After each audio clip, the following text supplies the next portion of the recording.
શ્રીજી મહારાજ બોલ્યા છે, જેને અતિ દ્રઢ નિશ્ચય હોય તેનું થોડાકમાં લક્ષણ કહું તે સાંભળો છે.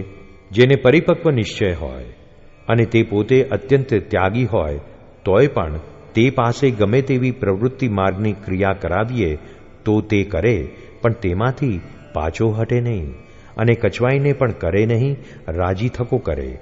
અને બીજું એ લક્ષણ જે ગમે તેવો પોતામાં કોઈક સ્વભાવ હોય અને તે કોટી ઉપાય કરે તોય પણ ટળે એવો ન હોય, અને જો તે સ્વભાવને મુકાવ્યાનો પરમેશ્વરનો આગ્રહ દેખે તો તે સ્વભાવને તત્કાળ મૂકે.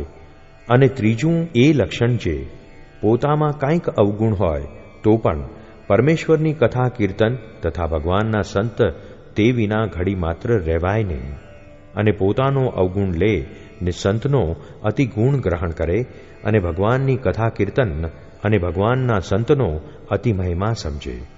એવું જેને વર્તતું હોય તેને પરિપક્વ નિશ્ચય જાણવો. એવા નિશ્ચયવાળાને કોઈક દિવસ કોઈક પ્રારબ્ધ યોગે કરીને કાંઈક વર્તવામાં ફેર પડી જાય તોય પણ તેનું અકલ્યાણ ન થાય. અને એવો નિશ્ચય ન હોય ને તે તમે તેવો ત્યાગી હોય તોય પણ તેના કલ્યાણમાં ફેર છે. જય સ્વામિનારાયણ દયાળુ. આપને આ વિડિયો પસંદ આવ્યો હોય તો અમારી ચેનલને સબસ્ક્રાઇબ કરો, લાઇક કરો અને દરેક સત્સંગીઓને શેર કરો.